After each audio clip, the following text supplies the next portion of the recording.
Chancellor, Deakin University legislation provides that the university may admit to an honorary degree any person who has made a distinguished contribution to a branch of the learning, to the arts, or who has been distinguished by eminent public services, or who has rendered distinguished service to the university.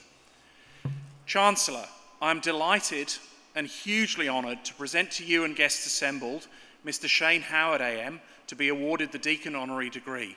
I invite Mr. Howard to stand.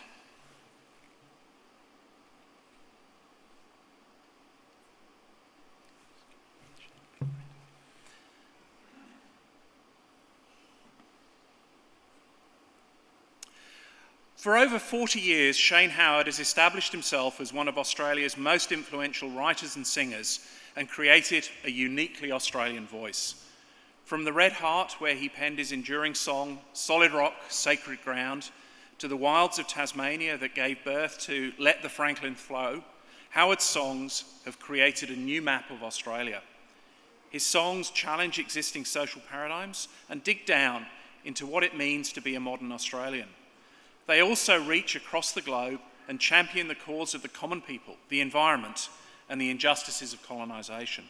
He's played for Prime Ministers, Aboriginal elders, environmental campaigners, from concert halls to protest sites, remote campfires.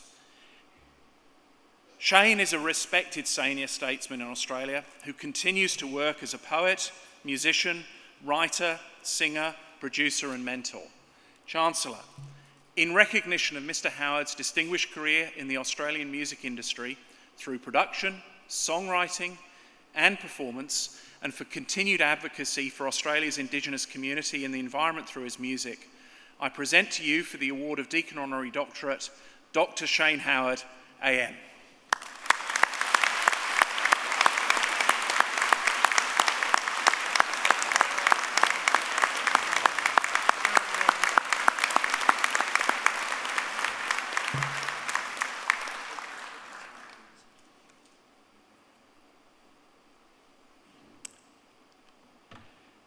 It's now my very great pleasure indeed to invite the recipients of today's honorary degree to deliver this afternoon's occasional address.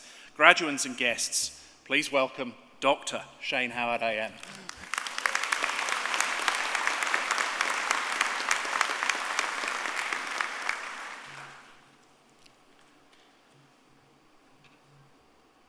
Firstly, I want to pay my respects to more than 1,000 generations of Wathaurong people who've called this region home and have lived and loved here and cherished every rock and stone, every creek and waterhole, every living thing.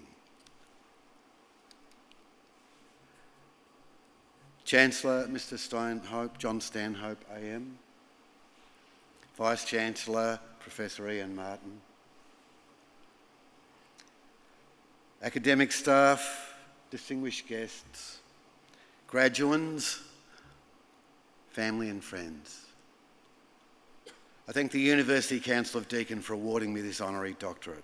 It is indeed a great honour to be amongst such distinguished company. And while I feel a little like an imposter, I hope my past and ongoing works continue to validate your decision. My dear deceased parents, Leo and Teresa would be delighted. Their sacrifices gave their children educational opportunities that were not available to them or many of their generation. I want to thank my wife, Teresa O'Brien, who helped me follow an artistic path while keeping me focused on family life. It turns out that the great Canadian singer-songwriter Joni Mitchell was right when she sang "We Are Stardust." In the early universe, stars exploded into supernova, fusing atoms together that formed and spewed new elements out across space and time. Some impacted our little formative Earth planet.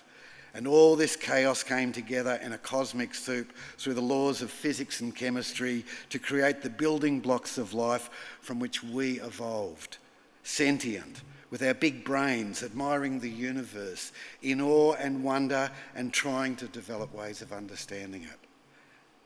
Now, firmly in the grip of the anthropogenic age, we find ourselves the architects of our own demise, trying to find a way out of the mess that we've made.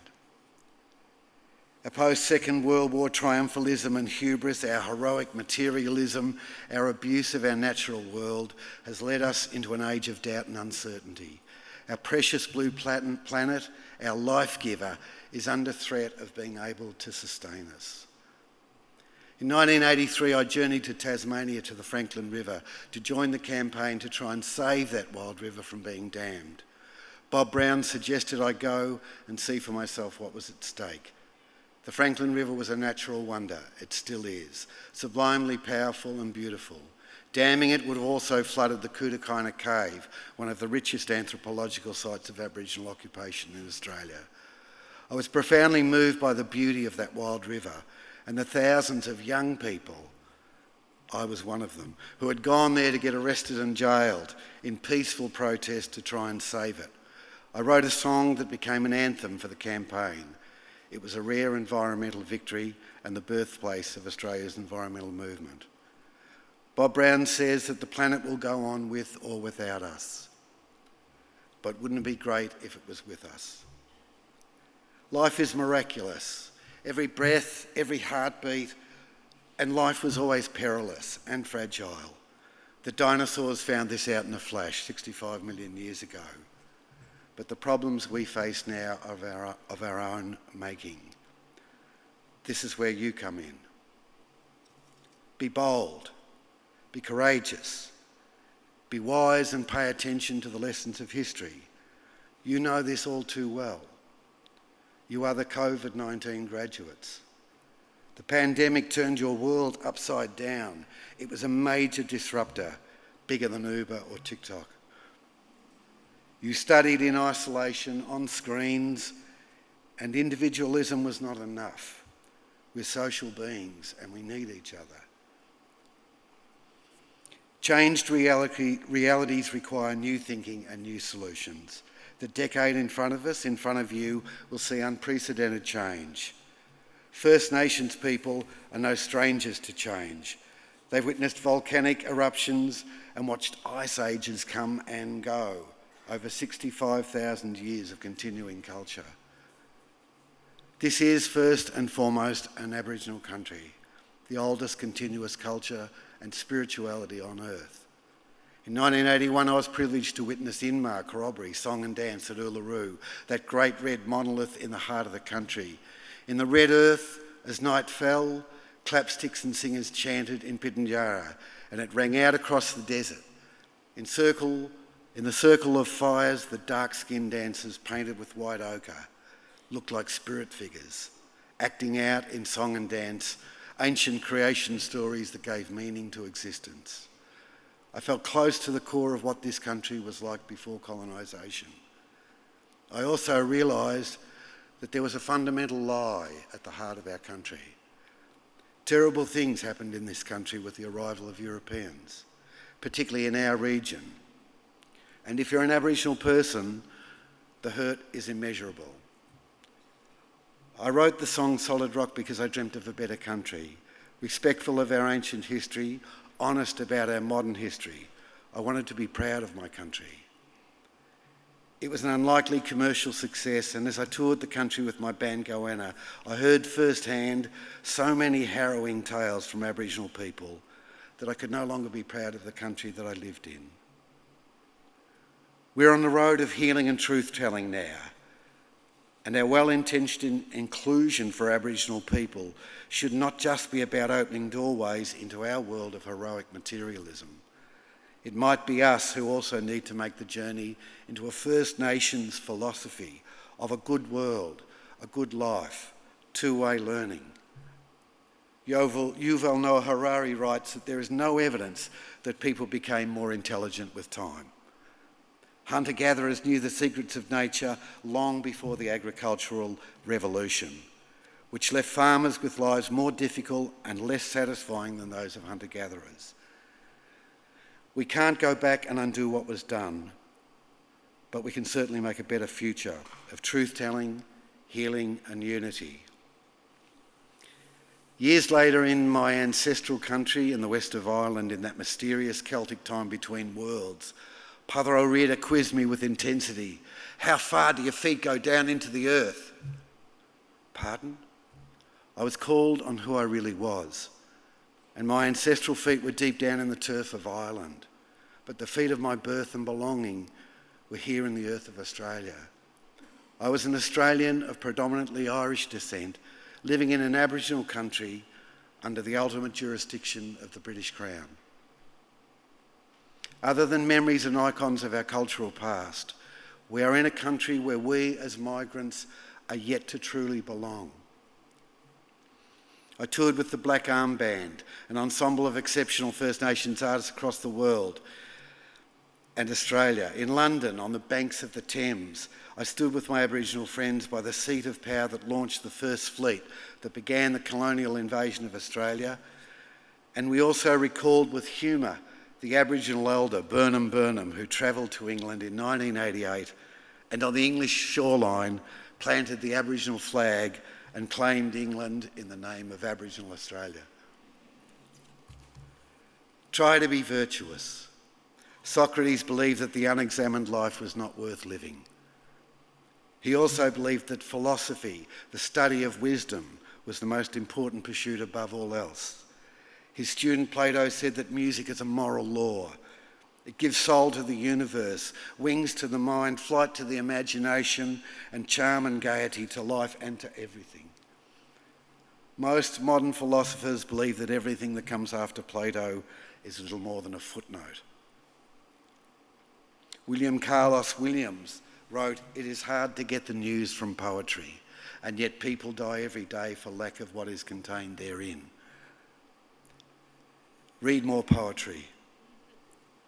Poetry comes from a place that no one commands and no one conquers, says Leonard Cohen. He also adds that love is the only engine of survival. Respect knowledge. Question your intentions. Interrogate your reasoning. Read more poetry. Drink water. Be of good heart.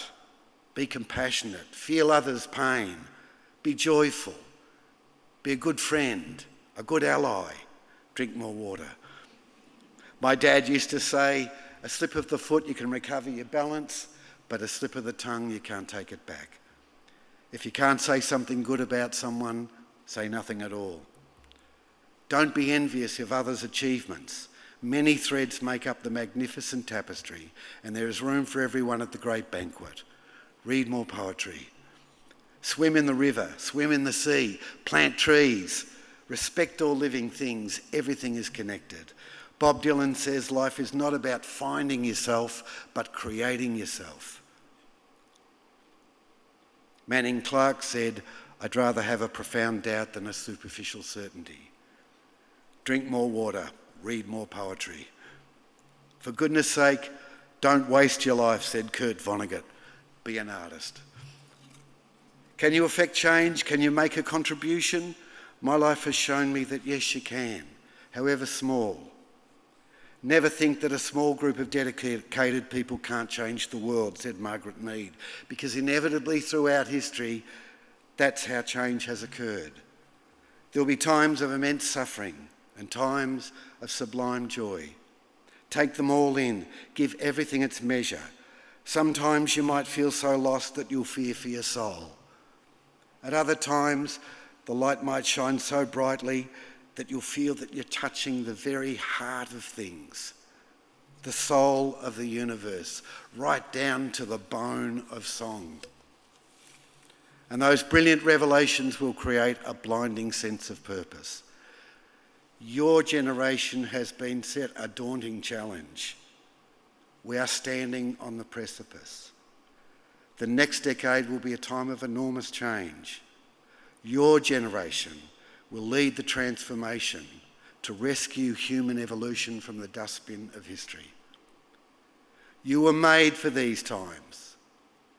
And if your thinking is imaginative and flexible enough, and your lecturers have done their job, you're ready to meet the challenges that you face. Cherish friendships that you've made here in your university years.